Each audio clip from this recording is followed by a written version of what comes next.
Hey, good morning. Welcome to Doug Pagitt Radio. August 22nd, 2012 edition, broadcasting live out of the Twin Cities, Blog Talk Radio, and over on Ustream. You can get all this over at DougPagittRadio.com. I'm Doug, joined by John Patrick. Howdy. The newly registered college student. I know. Yeah, I mean, that's fantastic. Did you get a Pell Grant or something? It's a good thing you did if you picked up a grant, because apparently. Yeah, it's running out. Yeah, well, you know. Could be some changes afoot. The railroads are coming. The R&R, the Romney-Ryan train is coming down the track, and it's going to be pulling the Pell Grants. Well, I know it's arrogant of me to desire an education, but yeah, you know what you should do? What's that? Educate yourself. Learn. Just pull yourself up by your own bootstraps. You don't need other people. Yeah. Just get all Ayn Rand on this thing. Ayn Rand, as they like to say, and just do it yourself. Well, I think maybe if that was the case, then maybe I would become educate myself in cannabis or something. That should be their slogan, shouldn't it? Ryan Romney, right. Do it yourself, America. That's right. DIY. DIY. do it all yourself, and if anybody else was chipping in on it, come on. That's just there's no cuts. It's not really how it goes. Cut in line. Hey, we're going to chat a little bit about some politics today. Actually, we're also going to talk about. I'm going to give you a little rant on tax policy. Why I think neither political party, neither the Republicans nor the Democrats, neither the presidential candidate Romney nor the presidential candidate Obama, are serious about taxes, and I'm going to explain why I think that. Because you know exactly what the fax is. Because I know the faxes. Speaking of faxes, I can broadcast a live radio program. Yes. And a live video streaming program out of my office. You thought I was going to say out of my arse, didn't you? Out of my office. Yeah. And my orifice. Oh. But out of my office, I can do this.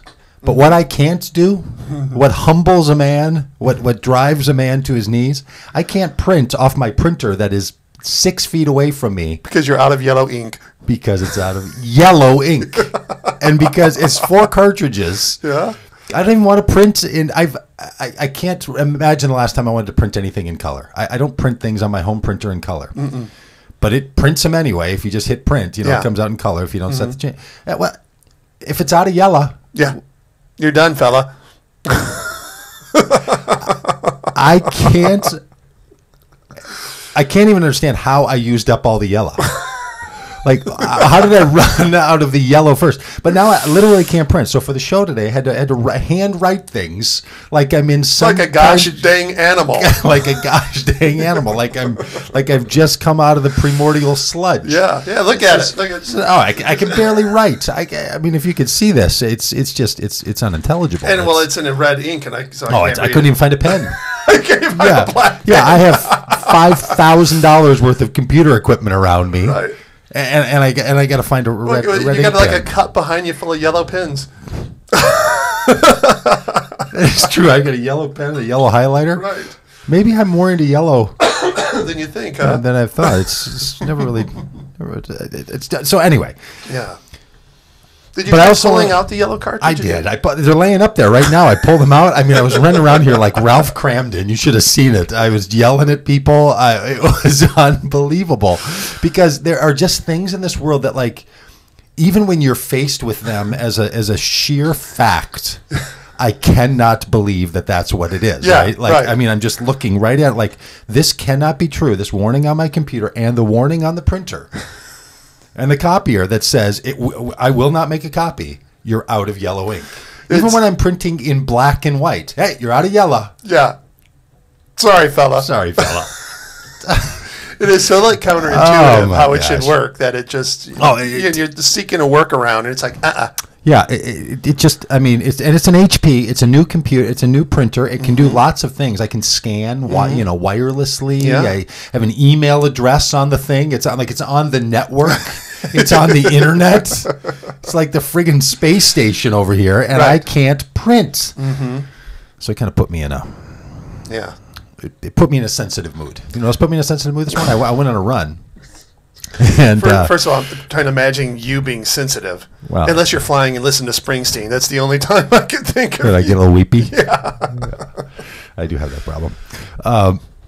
Which again, it's not a good thing to be a person sitting up in first class listening to music and weeping on an airplane. People get uncomfortable. Yes. One time I had my Bible open. Did I tell you about that? I was getting ready for a sermon at a place I was flying to preach, and I was reading the Bible, listening to Springsteen and first. And I have thoughts of September 11th, and I get weepy, and people were really nervous. I bet. Like I got up and went to the bathroom once, and you saw people kind of making a move. Hey, can I interject something here? Please. Okay. So speaking of the space station and printers, what's something we really need to change here? Are you familiar with Gold Bond medicated powder? I enjoyed the benefits of it just the other day. Yes, I mean it's this wonderful, delightful powder that men, I guess women can use it as well. I don't know. That you put on you. There's just not a lot of things that guys have going for them anymore. Right. It's just a guy thing. That you apply to your swimsuit area, to your nether regions, to prevent moisture buildup. Yes. And to lend a bit of freshness to that area. Yes. So that no odors may arise or whatever. Okay. And it has like a little cool sting to it. It does have a cool sting. Menthol, like ooh. Yeah, okay. And if you were to have a little rash down there, you can feel it. Oh yes, something fierce. Yeah, that's right. And which is ironic because that's when you kind of need the stuff. That's right. Right. We can send a man to the moon, and we can your printer can have an email address. Yes. Can we not figure out a way to apply that stuff without exploding a cloud into the whole bathroom? It is true. There should be a packet. There should be like a little pillow. Yeah. There should be a like sachet. a little applicator. Yes.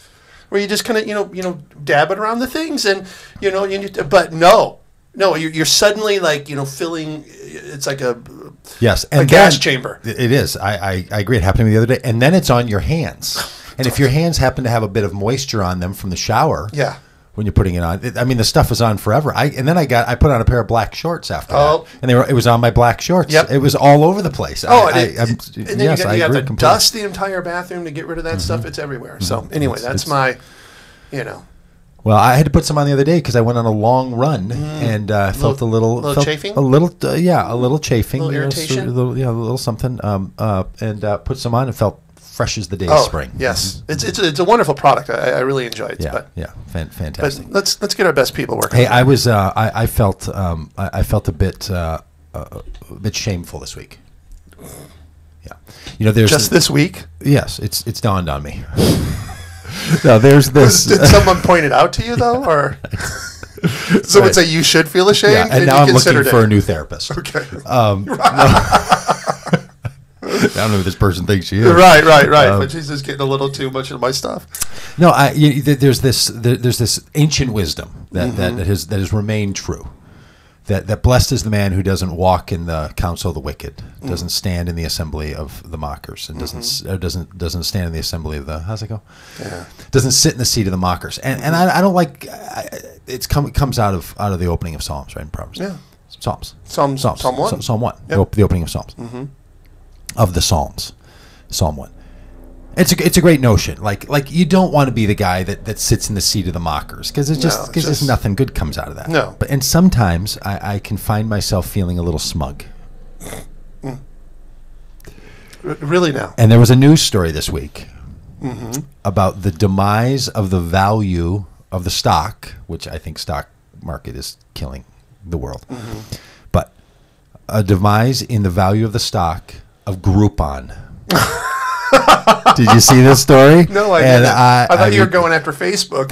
No. They all of the deals, all of the daily deals, services, are seeing a demise. Merchants are leaving them, users are leaving them, and investors are leaving them. And for those who don't know, the reason that I feel smug about this is because I think there's a Groupon culture that drives down the people seeking value.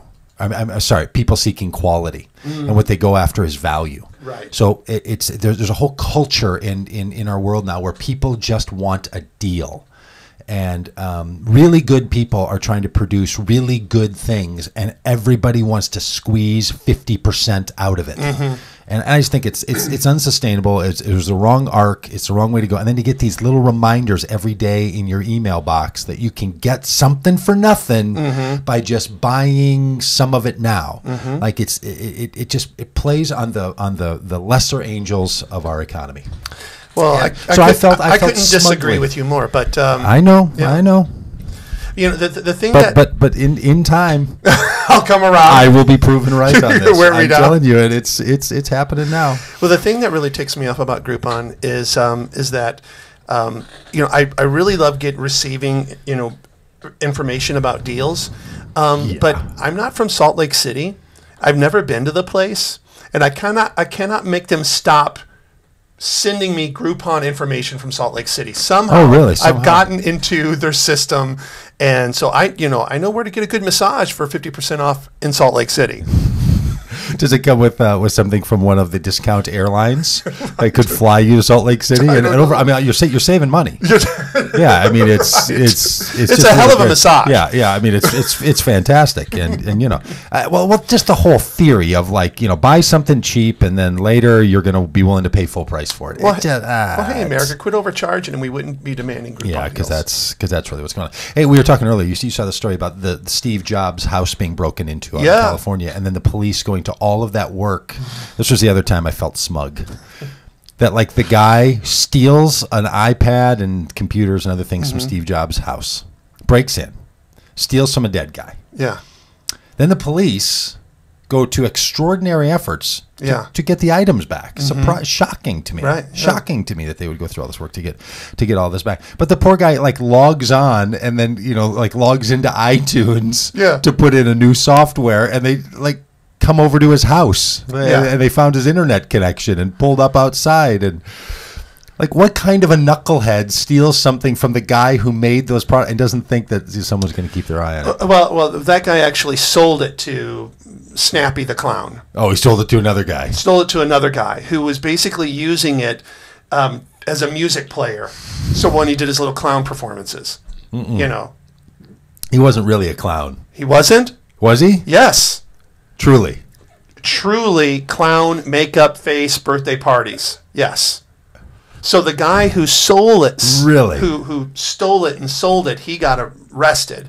But they tracked down Snappy the Clown or Bimbo the balloon guy or whatever. He said, I bought it from this, because I only use it to play That is hilarious. Say it's your birthday from the Beatles, while I make balloon animals. And did he know this fella, or did he find it on Craigslist or something? I'm not really sure, but that is quite the lengths that they went to too. Yeah. And it wasn't even 3G empowered. It's just Wi-Fi.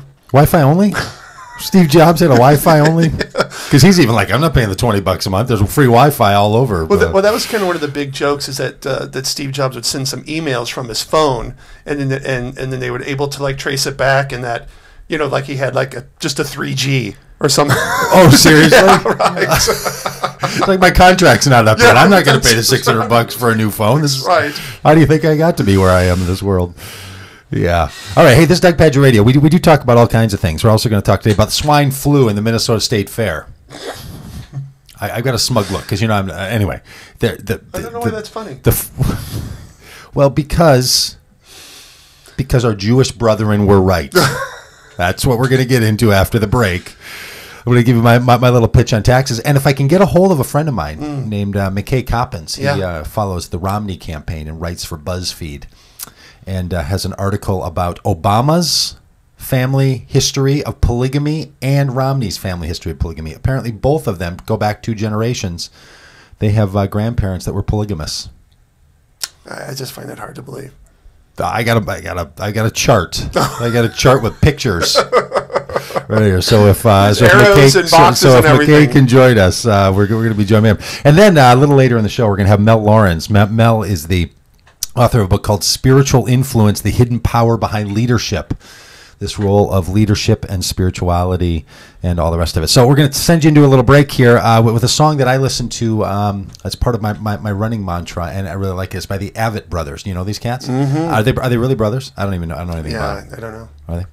Well, the Avett Brothers, they get a little song called Head Full of Doubt. And it's going to be our refresher over the break. Doug Badger Radio, broadcasting live out of the Twin Cities, Blog Talk Radio, Ustream, and DougBadgerRadio.com. Back after the break.